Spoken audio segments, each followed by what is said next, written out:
It's going to be on Orchid Mycorrhizal from a gardener's perspective. So Dr. Heinrich first became interested in orchids in 1982, according to the website I read this afternoon. And apparently he was walking in a Bavarian forest when he came across a clump of orchids which took his interest, and it completely changed his life. He was so taken by these orchids, that was the trajectory of his entire life. So he went on, and he went to the Technical University of Munich. He did his Master of Science degree from 1981 to 1985.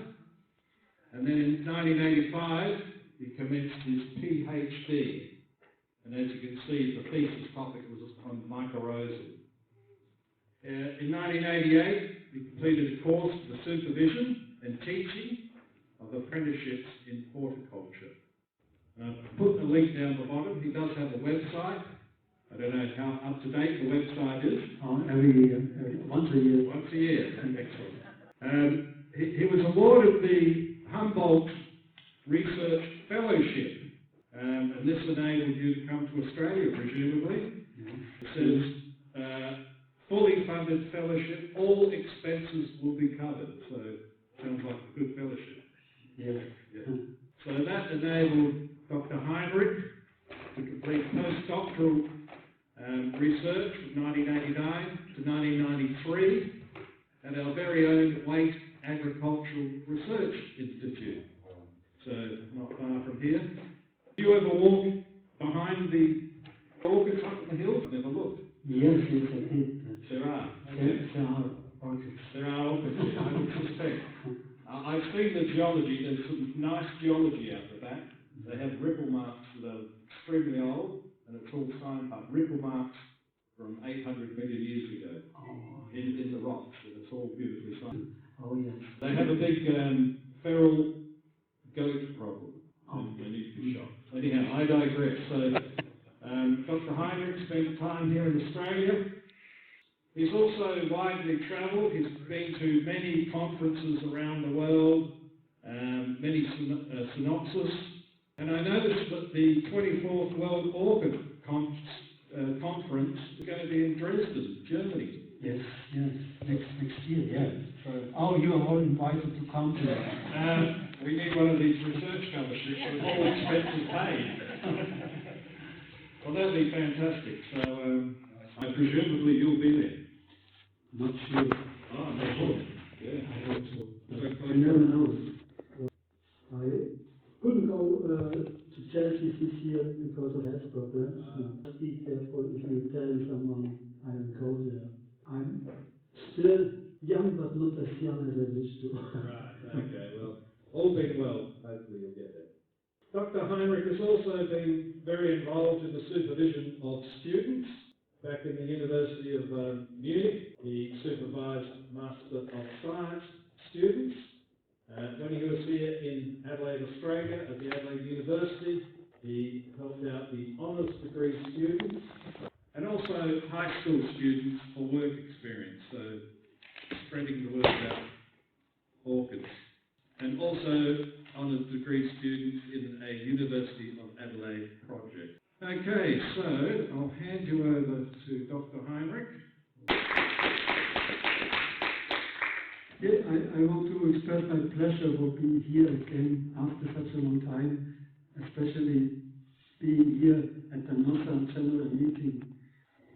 I remember it was always a highlight every month as I spent my days in Adelaide almost 36 years ago. And, now many of you I see again, or some I see again, and I'm very, very pleased that I can give you some insight what I did the last almost 40 years researching in Orchid Mycorrhizal as a scientist and also working as a gardener to propagate field orchids.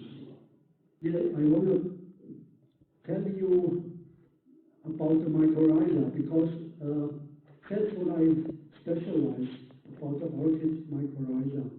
I use this mycorrhiza to propagate orchids from seed. Now, these days I've got a nursery and I sell these orchids all over the world, to Japan, to China, and to the USA, not to Australia. I've seen some of my orchids, Thelymitra is in Australia, but I didn't sell it to Australia, but it found some way back to Australia. I don't know why. Yes, and why are orchids special? The mycorrhiza is a relationship between fungus and plants. Our orchids, especially the terrestrials, they need throughout their life and fungi to grow, and they are dependent on these fungi. So these orchid seeds are very, very small. They don't have a lot of food storage like other seeds have, and depend on the fungus for germination. There are only a few exceptions which can be lived without the fungus. So the fungus is the most important thing for the orchid. What are these fungi? These fungi, they are classified, as you can see, it's just for give you this information. Most of the terrestrials and epiphytes we grow are in this group, and the heterotrophic orchids, they have got quite different fungi, and many fungi are still unknown because nobody has looked at, has isolated them. I will present you here seed which has grown to a protocorm, the early stage of a plantlet, of an orchid plantlet, and this is a cutting of such a sliced. On this slide you see there is an asymbiotic on the top, and a symbiotic protocorm is on the bottom. See there where the fungus come in the protocorm, and they grow deeper into the protocorm, but they will be digested there from the host cells, and the fungus can't spread to the meristem. The fungus is completely controlled by the orchids. There are different stages here. The fungus spreading from one host cell to another, and the fungus coiling up, and the fungus getting digested here. For the first time on a microscope, you are very impressed how much fungus, how a lot of fungus is in such an orchid.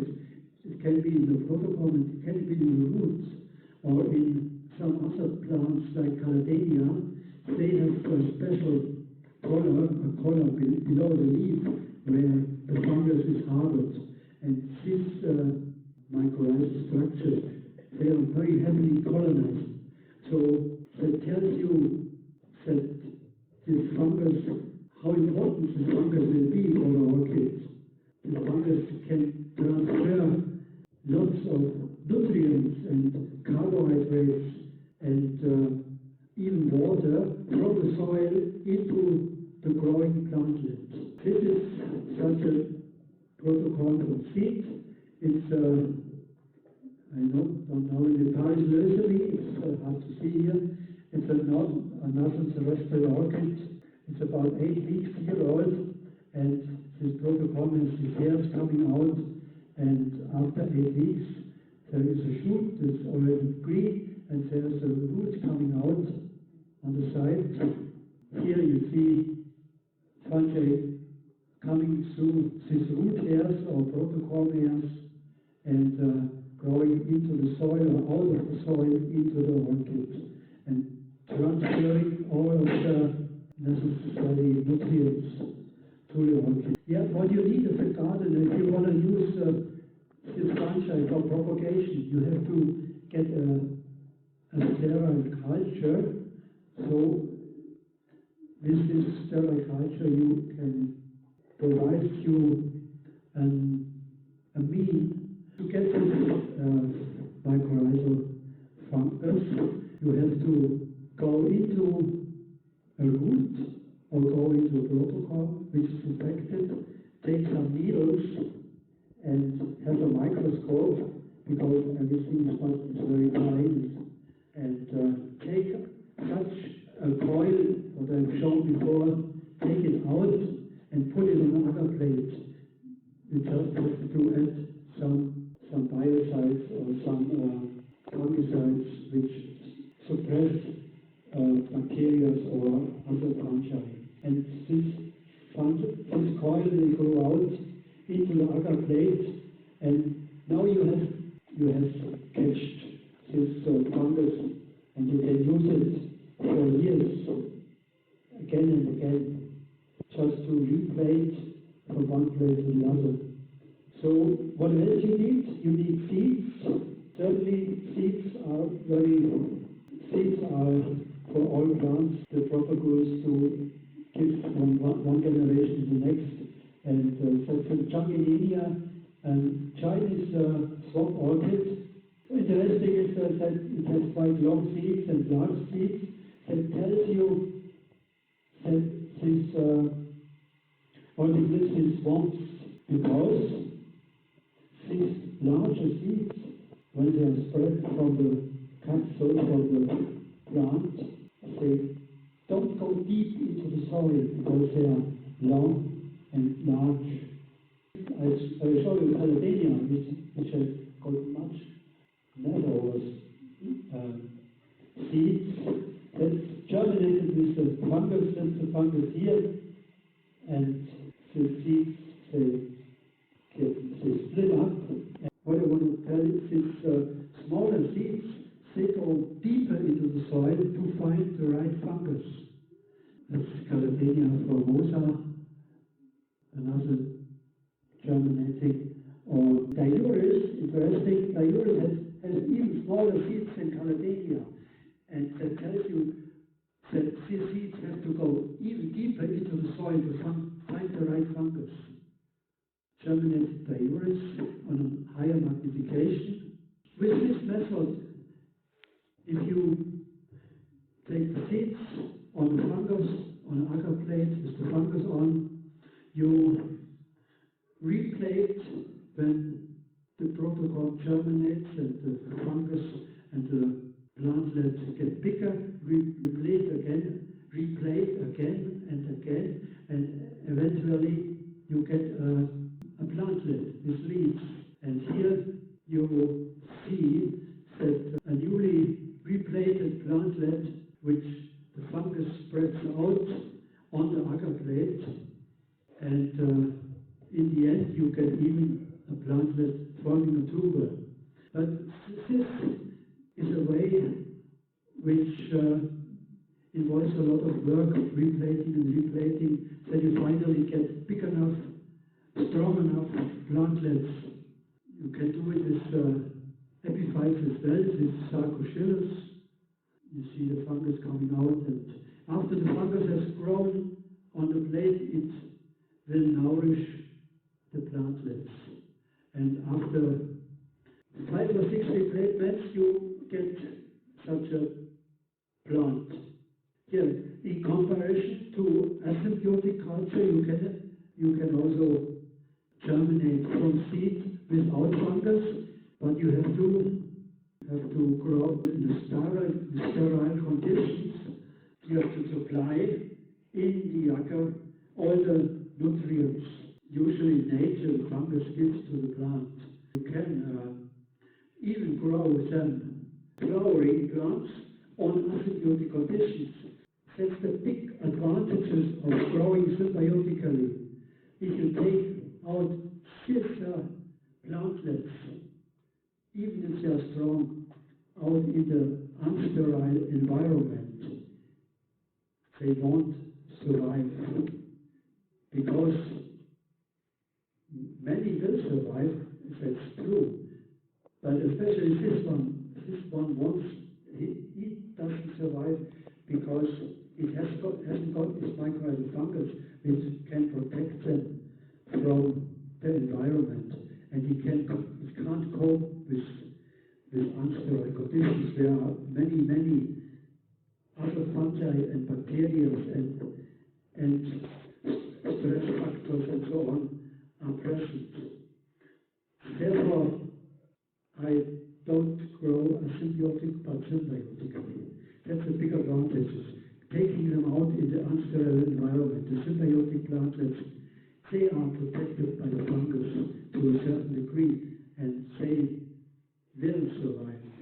But to overcome all the replating, I developed a method to grow the fungus in soil, not on agar plates, but on soil, and put the seeds on the soil, and in the soil the fungus has a much bigger potential, much larger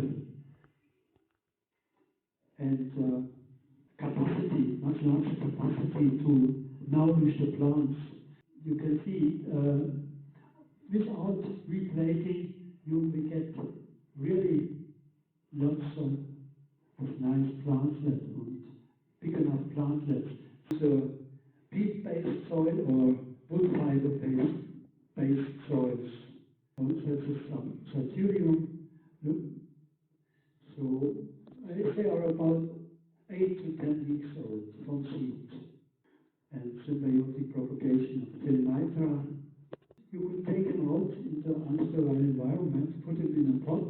That would be fine. They will happily go farther. But if you use the fungus even after that state, you can grow the fungus in a pot or something, prepare the soil that the fungus will grow, and the fungus is inside there. The fungus has all the capacity of the soil, and if you take some of the seedlings into this fungal environment, the fungus again will nourish the plants and transfer the nutrients which are here to the plantlets. So after about 10 to 12 weeks, you see the strong growth continues, and this is symbiotic propagation of Styranthus australis, and after 2.5 years, this Styranthus australis, they can flower. On this occasion, I want to remember Roy Hargraves. He was the one who gave me a very warm welcome as I came first time to Australia, as I came to the Orchid Spring Show, to the Nossa Spring Show. Roy did many expeditions with me. So we went to Mount Compass. He showed me the orchids there, and especially Styranthus australis. And Roy gave me the seeds. These are from him. You can use it also for this method. Used it, the symbiotic method, to grow orchids as a northern or Mediterranean orchid from terrestrials. I propagated about around 1,000 plants in this way, just across of them. Just for the ones who are not familiar with orchids, they are really ornamental plants. The bee orchid, which even grows in England, it's a very nice plant, and the orchis neglecta from the Mediterranean area. Yes, and what we need to know is about the mycorrhiza. So this mycorrhizal fungi need carbohydrates. The mycorrhizal fungi and orchids need but are sensitive to minerals. And mycorrhizal fungi are specialized to certain soil types. What I do is I do a lot of experiments with different soils, This is an advanced hybrid of Thelymitra, and it is one which has been on different soils for 2 years, and you clearly can see the difference. So, because the fungus, these fungi are specialized to certain soil types, you have to find out, you can't grow all orchids in the same soil, not the terrestrial, they need different soils. Orchid Mycorrhizal after 2 years in different soils, and it's clearly a difference. They have been seedlings the same size, and now they look like that. What many soil mixes I do is some of my diuris collection. That is Caladenia. Even soils with minerals, that's a clay-like mineral, or wood fiber. I use a lot of wood fiber. I use peat, and I use mixes of them. And some of them are mineralic, but there are the organic material only on the top. What else you need to know? Fungus, I told you already, are restricted to certain host cells. And what is very important for a gardener, these fungi, they rest on the surface of dormant tubers. So there's no need to repot, there's no need to put an old soil into the new soil, because fungus will grow out from the tuber and colonizes the new soil. But Chlorea, and South American orchid, has these tubers at the end of dormant season. Terrestrial truncata at the end of the dormant season, just the autumn arrives and with the first rains, it sprouts, and before even the plantlets show green leaves, there are lots of roots coming out. And fungus is already into the soil everywhere. The fungus is the first thing which spreads into the soil, and if the fungus has established itself, the orchid will produce leaves and roots. Symbiotically, you can see some of the mineralic soil I use, a bit of organics, higher magnification of Symbiotically tubers, Symbiotically tubers in the same mix. That's a very good mix. I found mineralic mixes to be superior to organic soils, especially if I don't know which mixes to use. I use peat-based mixes. You can be successful with peat-based mixes. However, mineralic mixes will be better, but you don't know which one. So I use first peat-based mixes, and with time I find out better ones. I use palustris, tubers at the end of the dormant season. To give you a summary about that, mycorrhizal fungi are specialized to certain soil types, mineral composition, and the minerals are the ion exchanges, and soil pH are decisive.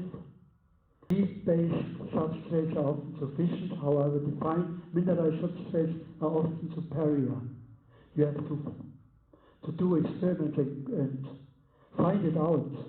Organic materials such as bark, wood fibers, and pine needles are favorable, but organic content can be very low. But there has to be some organic content for the fungus.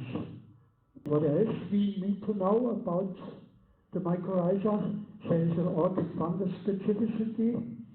The orchids have their specific fungus. So yours can't grow with a fungus from Caladenia or with a fungus from terrestrialis. They all got different fungi. There are even exceptions. Mycorrhizal unifolia, Acacia bracteata, they can grow with fungus from Diuris or even the fungus from terrestrialis. They are very specialized which are mostly heterotrophic. They have very specialized fungus, but most orchids we grow are in between. They are specialized to a certain degree. It means Thelymitra has about 3 or 4 different fungi, and terrestrial has about 3 or 4 different fungi, and Caladenia is about the same.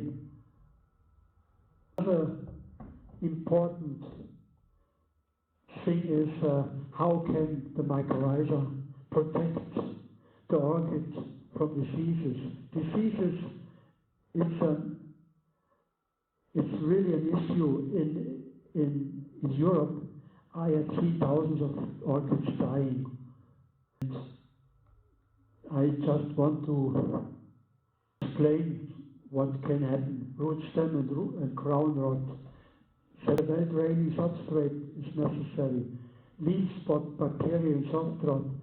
You have to get lots of air movements. Don't like to grow in damp conditions. Most of them don't like to grow there. They've got good aeration on roots and air movement on leaves. And the mycorrhizal fungus can suppress other fungi and promote plant growth. Mycorrhizal orchids can defend themselves better, but not protect against all of the diseases.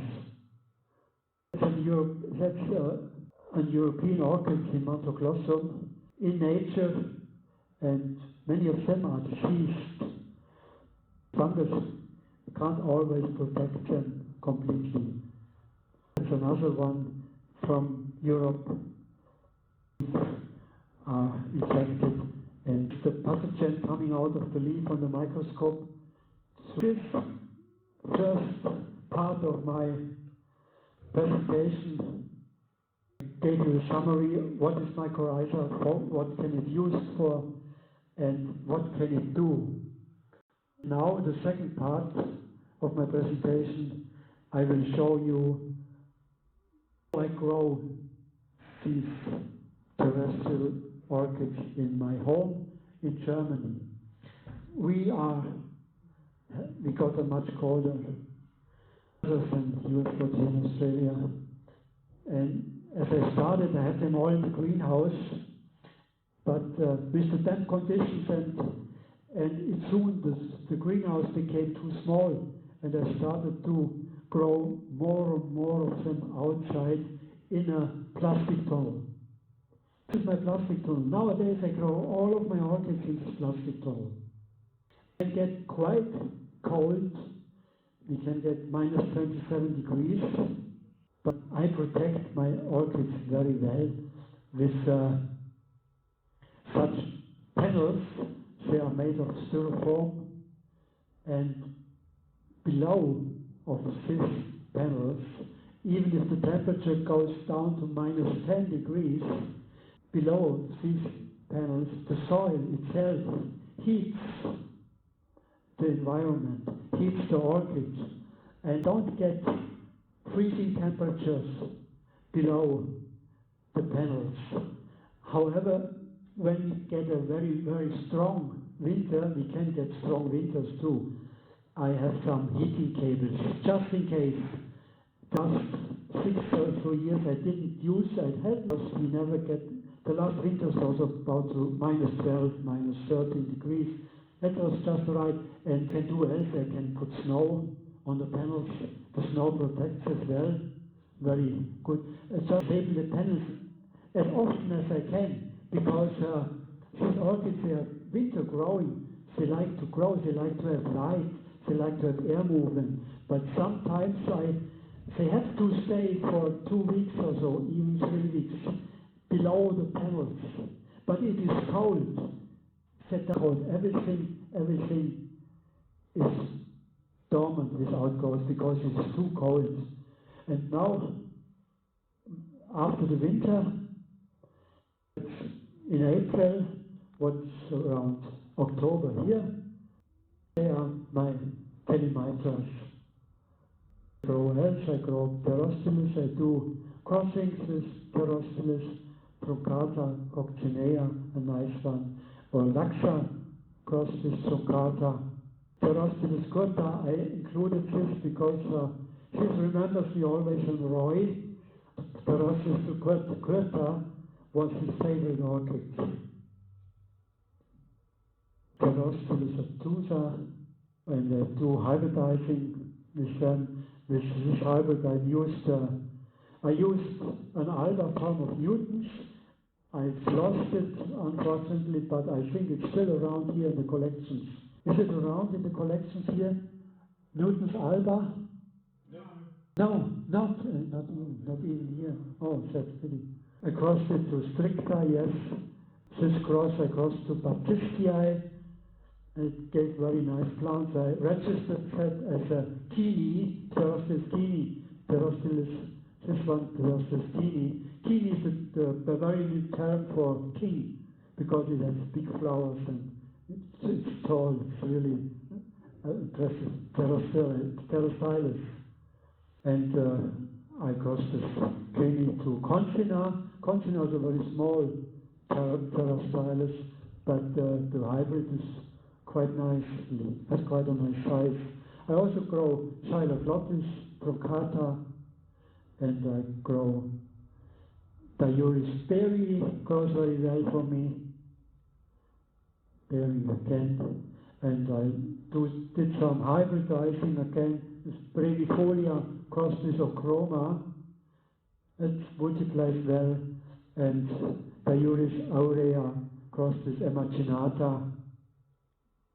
And I grow Diuris magnifica, like this orchid. I grow a hybrid, Orientis spadina, and it shows you Diuris berry, Jonesy, and magnifica.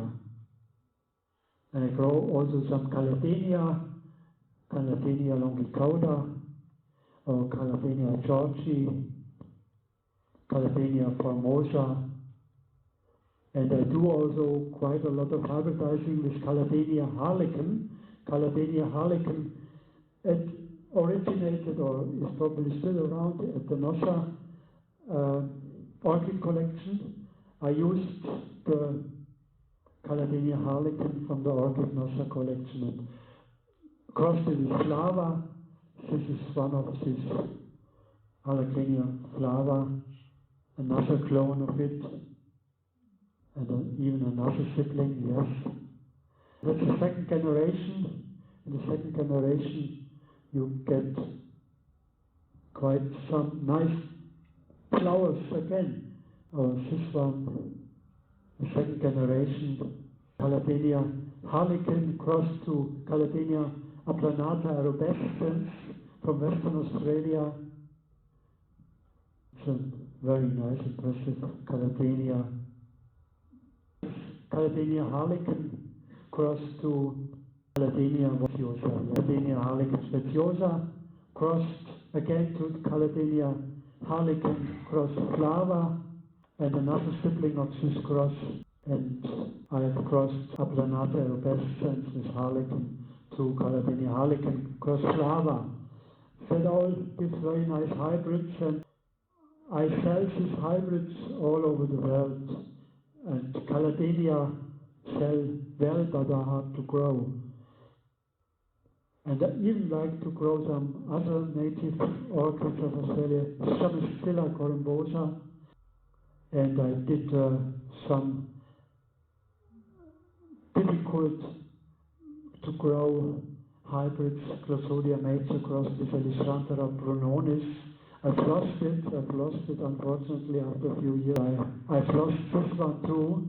That is Thelymitra glaucoschilla crossed to Carloschillus robertsonii. Unfortunately, I lost it, but these are very old slides. Now I come to Thelymitra, my favorite orchids, just the distribution of Thelymitra in Australia. And these Thelymitra, they are famous for their column. That's out of the Nuda group, different species out of the Nuda group, and different crosses, different hybrids. That's Melanchlow, done by Les Nesbitt, and Kinesbit, and that's a hybrid I did, Queen Adelaide.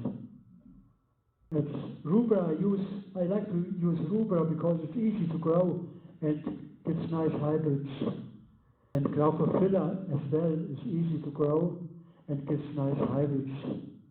And I found this very much more difficult, Thelymitra and Thelymitra. It took me 10 years to grow this from seed to flower.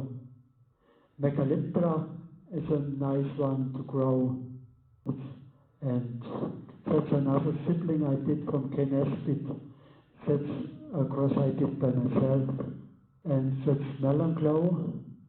It's Juncifolia crossed with Glaucophylla. And Juncifolia crossed with Glaucophylla again.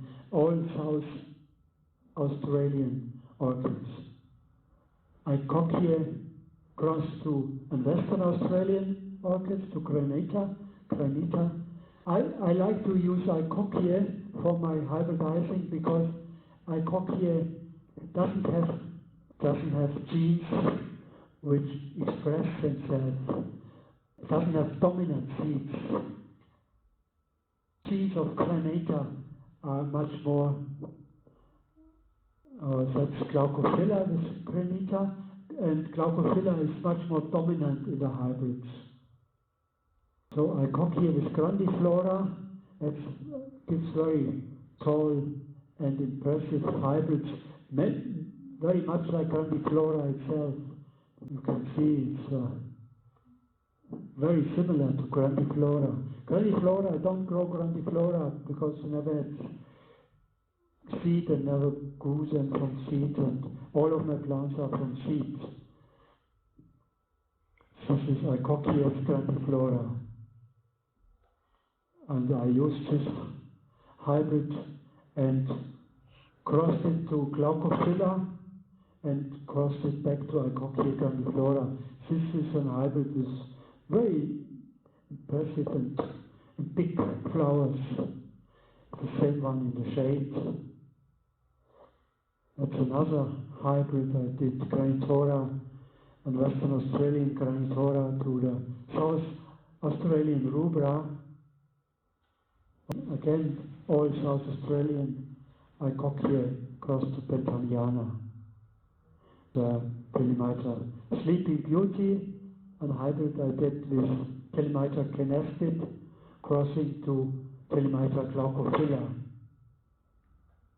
The Rubra crossed to Granita, Glaucophylla crossed to Rubra, and back crossed to Glaucophylla again. New Zealand crossed Petata, and hybrid occurring in New Zealand crossed to the South Australian Glaucophylla. This is very much that's Megalittra crossed to Filosa, and see here, very hard to focus the camera on it because of the iridescence of this orchid, of this Thelymitra orchid, which makes the Thelymitra so special. This iridescence is very good to see on this slide, and this is what makes them so beautiful. This is again Megalittra filosa. Did some hybridization also with Thelymitra variegata. I've never seen variegata by myself, unfortunately, but Ron Heberle sent me some pollen of Thelymitra variegata, and I did some hybrids on this painting from Emily H. Pillow from 1930. You see the Queen of Sheba and Thelymitra variegata, one of the most beautiful Thelymitra, certainly. I'd like to see it one day.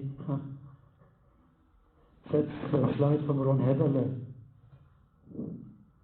And I used this variegata to cross it to Glaucophylla and named it after Ron Heberle, Thelymitra Ron Heberle. And did a back cross to Glaucophylla, the sibling of Ron Heberle, back cross to Glaucophylla, and this one another sibling of it. And I used variegata to cross to Antinifera. The plant look like that, and back cross to Antinifera. It's really nice orchid. And that has quite big flowers, Antiphora variegata, cross to Macmillani, a yellow form of cross Macmillani. Cinderella, that's the one I was told is in Australia. It's rubra, the South Australian rubra, cross to variegata. That's Thelymitra Cinderella. Quite a nice orchid to grow and easy to grow. It multiplies quite well. And another hybrid, Paludosa, cross to Cinderella and back cross to Paludosa, has a nice scent. And so got pollen from Heberle of Thelymitra speciosa. I crossed it to Glaucophila and I registered this hybrid after Pauline, Ron Heberle's wife. That's another sibling of this cross and another Thelymitra Pauline. And there is Thelymitra Pauline and Ron Heberle all together. I'm already nearly in the end. I will give you a bigger insight how my orchids look in spring to show you a few short videos. So in my plastic tunnels there's a lot of air movement, and that's what the orchids like. They withstand the winter, and now it's quite bright inside the tunnel, and there's lots of fresh air, and that's how they look. That's Sleeping Beauty here. Some Glaucophila around here. That's a hybrid with the yellow Macmillani. There are some rubras here, and here I grow lots of Thelymytras. Some are finished already, and that's Glaucophila around here. That's the Caladidias I grow. They are not yet flowering. Caladidias, they really suffer from the cold because they like to grow during the midwinter. And in midwinter it's just too cold. They don't grow in midwinter, but they take off in spring. That's lots of Thelymytras. That's Ron Heberle and Pauline Heberle.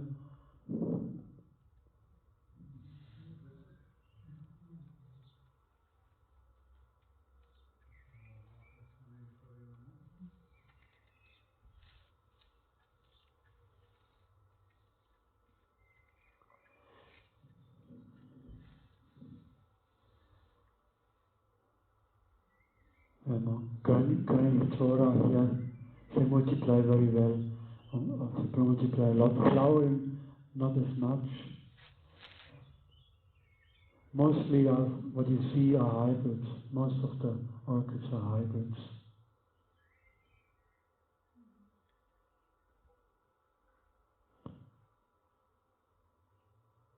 And there's one more.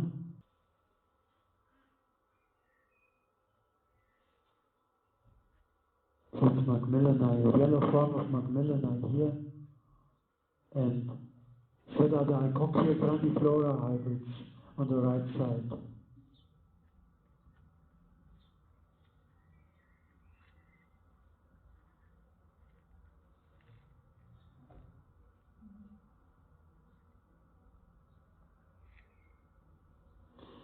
They are nicely centered as well, and easy to grow.